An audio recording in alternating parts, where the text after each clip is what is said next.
Greetings, Otaku Faithful. Thank you for joining me again this week. Once again, it's Larry Williams, OAW Commander-in-Chief, and I'm back to bring you yet again another Legend of Korra episode review right here on Otaku Assemble! Weekly, as always, I'm here to bring you the latest in this week's Legend of Korra episode review. And I know you all happy about it. I'm happy about it. Finally, I'm back with another review. Finally, Nickelodeon has started putting out the series, new episodes, weekly basis now. So let's jump into the damn thing. Now, this is episode 3 entitled The Revelation. And in this week's episode, Bolin finds himself in a sticky situation when he decides to help out an old associate who apparently is a member of the Triple Threat Triad. The gentleman in which we saw from the first episode. And so in his searching for money, because apparently the fire ferrets have to produce what was it? It was 30,000.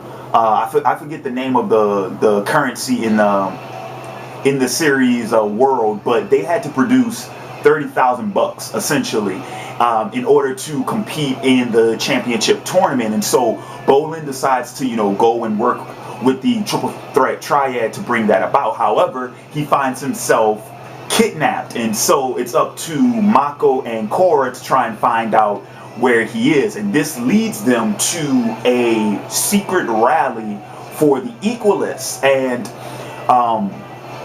for many of you all who may not know, the Equalists, who are the major opposing force in this new series, they are a group of individuals who want to rid the world of benders. They want everybody to be, normal. They want everybody to be on the same playing field. And their leader, Amon, gets formally introduced in this week's episode.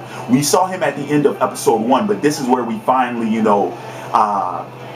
we finally get a formal introduction, and we finally get to know exactly who this guy is, what he's about, but more importantly, what he's capable of, which I have to say shocked the hell out of me when we found out in this week's episode that apparently Amon has the ability to take away someone's bending permanently.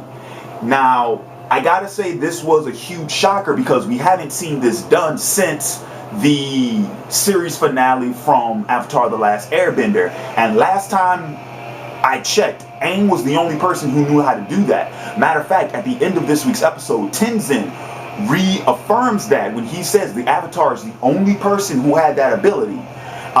And not to mention that, but keep in mind, Aang was the first Avatar to have that ability also. Not even his predecessors knew how to do that. So my question is, how did Amon learn that ability?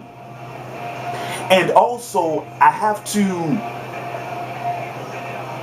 question, how is it that Amon, okay, like I said, how did Amon learn that? But also, how is he able to perform that? Because my idea or my recollection of how that was able to work was because Aang was a bender to begin with. So does that mean that Amon's a bender? Now, he says that he wasn't, but how else could he possibly have learned that? Do you see what I'm saying? We know that many of the Equalists who serve under him are chi blockers. Isn't that convenient? Which, it actually makes sense, because that what makes the Equalists so formidable is the fact that they could actually take someone's bending away temporarily, and then their leader can do it permanently. Which I think is going to be the manner in which they start taking out some of these benders, is that the chi blockers will apprehend the benders first, bring them to Amon, and then he'll take the bending away permanently. But like I said, those are my two biggest questions about Amon. How did he learn it, and how is he actually able to pull that off? And then of course the whole overarching mystery behind the character is, of course, who is he? What is his identity?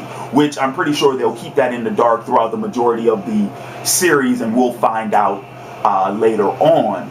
But anywho, but my overall thoughts on the episode, I thought it was a good episode, thought it was well written, thought it was well paced.